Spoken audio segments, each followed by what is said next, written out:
Hello friends, હું છું તૃપ્તિ. Food સેવા ચેનલ પર આપ સૌનું દિલથી સ્વાગત છે.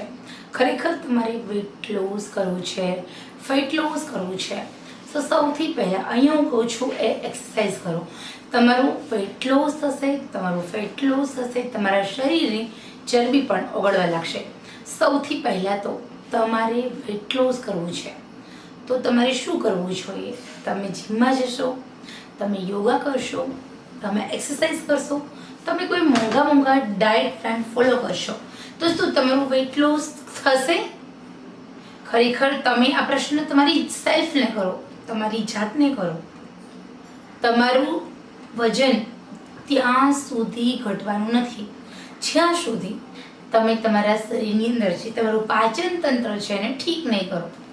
કોઈ પણ વ્યક્તિ હોય, સ્ત્રી હોય, પુરુષ હોય, એમના 30 વર્ષ પછી એમના શરીરની પાચન તંત્ર નબળું પડે છે અને એ પછી જ આપણા ખોરાકમાંથી રોજનું 100 ગ્રામ વજન, 50 ગ્રામ વજનની ચરબી બને છે અને આપણું પાચન તંત્ર ખરાબ થાય એના 2-3 વર્ષ પછી આપણને ખબર પડે કે આપણું પાચન તંત્ર ખરાબ થયું છે.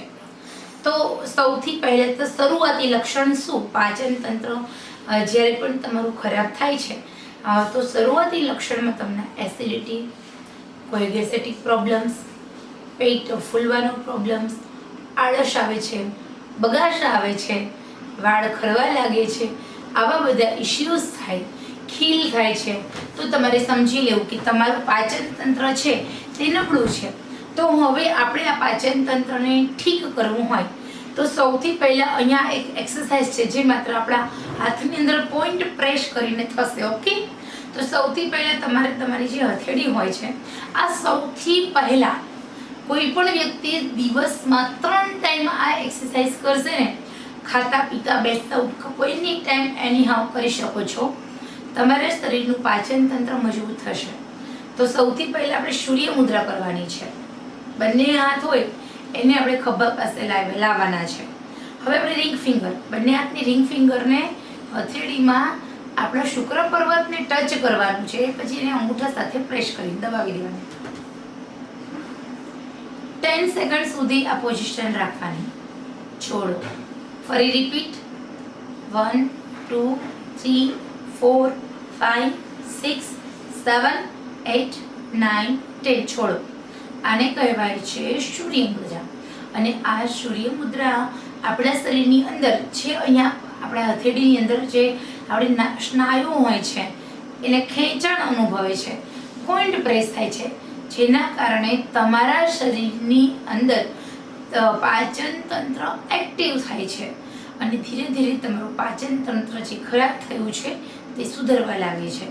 અને આ સૂર્યમુદ્રા છે એ આપણા ઋષિમુનિઓએ એમના આયુર્વેદિક શાસ્ત્રોની અંદર આજે જણાવ્યું છે કે જે લોકો નિયમિત રીતે સૂર્યમુદ્રા કરે છે તેમનું પાચન તંત્ર ઠીક રહે છે અને એમના શરીર ક્યારેય મોટાપાનું શિકાર બનતું નથી.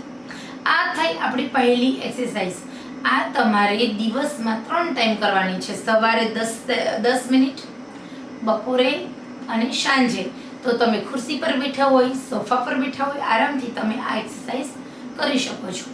બીજું, હવે આપણે આપણા શરીરની અંદર બપોરે ભોજન કર્યા પછી ચાલવું જોઈએ કે બેસવું જોઈએ કે સૂવું જોઈએ તો આપણો ઇઝીલી ખોરાક છે તે પચી જાય? આ પ્રશ્ન દરેકને થતો હોય છે. તો મારી બહેનો, ભોજન પછી તમે છે હાફળું ફાફળું કામ કરો છો, એમાં હું પણ આવું છું. જ્યાં સુધી આ નોલેજ મારી પાસે નહોતું ત્યાં સુધી હું પણ બપોરના ભોજન પછી પ્લેટફોર્મ સાફ કરતી, ગેસ સાફ કરતી, જમીના વાસણ મૂકતી. તો એ બધું કામ જમ્યા પહેલાં કરી લઉં છું. જમ્યા પછી હું કશું જ કરતી નથી.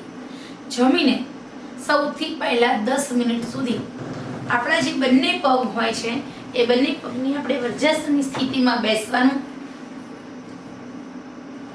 એકદમ આંખ બંધ કરવાની. ભોજનના 10 મિનિટ પછી તમે વજ્રાસનની સ્થિતિમાં બેસો છો તો એનો મતલબ એ છે કે તમારા શરીરનું જે બ્લડ સર્ક્યુલેશન છે તે તમારા ઢીચણના નીચેના પગ સુધી અટકી જાય છે અને એ જે બ્લડ સર્ક્યુલેશન ફ્લો છે તે હોજરી, હાર્ટબીટ અને પાચન તંત્ર પાસે એક્ટિવ થાય છે, જેના કારણે આપણા શરીરમાં જે ચપાચયની જે ક્રિયા હોય છે એને વેગ વધારે મળે છે. આપણા શરીરનું મોટા ભાગનું હિમોગ્લોબિન આપણા પાચન તંત્રને ઠીક કરે છે. તો જો તમે તમારા પાચન તંત્રને ઠીક નહીં કરો તો અહીંયા તમારા પેટ પાસે ચરબીના થર એક્ટિવ થઈ જશે. ધીરે ધીરે એ ચરબી, સૌથી પહેલા ચરબી આપણા પેટ પાસે વધતી હોય છે. તો ભોજન પછી ન બેસવું જોઈએ, ન ચાલવું જોઈએ, ન કામ કરવું જોઈએ. ભોજન પછી ભોજનને પચાવવા માટે શાંતિથી 10 મિનિટ સુધી વજ્રાસનની સ્થિતિમાં જે લોકો બેસે છે એમના શરીરમાં ક્યારેય કોઈ રોગ પાચન તંત્ર રિગાર્ડિંગ થતા નથી. તો આ પહેલું. વજન ઘટાડવા માટે ભોજન કર્યા પછી વજ્રાસનની સ્થિતિમાં શાંતિથી બેસી જાઓ. નથી તમારે ડાયટ ફોલો કરવાની જરૂર ફ્યુચરમાં, નથી તમારે એક્સરસાઇઝ કરવાની જરૂર, માત્ર ને માત્ર આ 10 મિનિટ શાંતિથી બેસવાની જરૂર છે. ધીરજના ફળ મીઠા અને પહેલું સુખ તે જાતે નળિયા. આ બીજો નિયમ. તમે તમારા ડાયટની અંદર લીલા શાકભાજી સામેલ કરો. લીલા શાકભાજીની અંદર મેગ્નેશિયમ, પોટેશિયમ હોય છે જે આપણી હેલ્થ માટે ખૂબ જ ઉપયોગી હોય છે. આ ત્રીજો નિયમ. ચોથો નિયમ, પુષ્કળ પ્રમાણમાં પાણી પીવો. આપણા શરીરની અંદર પાણી છે ખૂબ ઉપયોગી હોય છે. પાણી ધીમે ધીમે પીવું. મોઢાની લાળ ગ્રંથિ પાણી વાટે આપણા શરીરની અંદર જાય એ રીતે પાણી પીવો. 100 વર્ષ સુધી તમે બીમાર નહીં થાઓ. આ થયો ચોથો નિયમ. અને પાંચમો નિયમ ખાનપાનનો છે. નિયમિત ખાનપાન અને પૂરતા પ્રમાણમાં નીંદર લેવી. જે લોકો આટલું ધ્યાન રાખે છે એમની ખરાબ હેલ્થમાં સુધાર આવે છે. મારી જ વાત કરું તો મને 35 વર્ષની ઉંમરે ડાયાબિટીસ થયેલું. હું 35 વર્ષ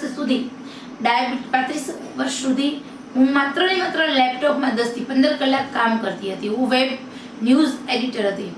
હવે બેઠાડું જીવન, સતત લેપટોપમાં કામ, બેઠા બેઠા જમી લેવાનું, ટિફિન બંધાવેલા હતા, રસોઈ તો હું કરતી નહોતી.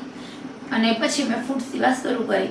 તો મને 35 વર્ષની ઉંમરે જ્યારે પહેલીવાર ડાયાબિટીસનો રિપોર્ટ પોઝિટિવ આવ્યો એટલે આમ શોકિંગ કે આ શું થયું એમ. પછી મેં એનાલિસિસ કર્યું કે આ બધું શેના કારણે થતું હોય છે. તો મને વારસાગત રીતે ડાયાબિટીસ આવેલું, પરંતુ એ કેમ આવેલું? તો મારા અનિયમિત જીવનશૈલીના કારણે. એ પછી મેં મારા જીવનશૈલીની અંદર જે પણ હું દરેક વિડીયોમાં તમને જણાવું છું એ ટેવ પાડી, અને ટેવના કારણે અત્યારે મારું ડાયાબિટીસ ફૂલ કંટ્રોલ. શરૂઆતમાં 30 યુનિટ હું ઇન્સ્યુલિન લેતી, પછી 40 યુનિટ થયા, પછી 45 યુનિટ ઇન્સ્યુલિન થયા. શુગર કંટ્રોલમાં નહોતું રહેતું. માત્ર આજે અત્યારે તમને બતાવી જીવનશૈલીના આધારે મારું વજન સરસ મજાનું મેન્ટેન થયું. શિવાંશના જન્મ પછી મારું વજન ઘણું બધું વધી ગયું હતું, 110 કિલો. કારણ કે એની પ્રેગ્નન્સીમાં જ ડાયાબિટીસ આવેલું હતું, એટલે 9 મહિના સુધી તો મારું 110 કિલો વજન થઈ ગયેલું. બીજું, મેં સ્ટ્રોંગ થઈ. મેં નક્કી કર્યું કે મારી હેલ્થને સુધારવી છે, અને હાલ મેં મારી હેલ્થને સુધારી. તો ખાનપાનમાં બદલાવ, નિયમિત જીવનશૈલી, સ્ટ્રેસથી દૂર રહેવાનું, કોઈ જ પણ પ્રકારની ચિંતા નહીં. આ શ્વાસ હું અત્યારે બોલું છું તો આ વિડીયો પછી હું જીવવાની છું કે નથી, હું શ્વાસ લેવાની છું કે નથી એ મને ખબર નથી. ભૂતકાળને ભૂલી ભવિષ્યની ચિંતા વગર વર્તમાનમાં જીવું છું. અને બીજું, ટેન્શન વગરની લાઈફસ્ટાઈલ, કોઈ પણ સ્ટ્રેસ વગરની લાઈફસ્ટાઈલ, સોશિયલ મીડિયાથી 80% દૂર લાઈફસ્ટાઈલ, અને સાથે સાથે આપણા ખાનપાનનો હેલ્ધી લાઈફસ્ટાઈલ. આટલું ફોલો કર્યું ને મેં, ખરેખર તમે નહીં માનો, મારું એવરેજ સુગર જે મારું 14.9 હતું એ ઘટીને સીધું મારું 3 મહિનામાં 7.6. સ્વાસ્થ્ય ડાયાબિટીસ ડૉક્ટર છે યશ પટેલ, એ કે તૃપ્તિબેન આ કઈ રીતે પોસિબલ છે? તો અહીંયા કોઈ દવા નથી, કોઈ ગુરુ નથી, મારો ગાઈડલાઈન નથી, માત્ર ને માત્ર મારી જીવનશૈલીમાં ફેર. 80% ટેન્શન સોશિયલ મીડિયાથી આવતું હોય છે.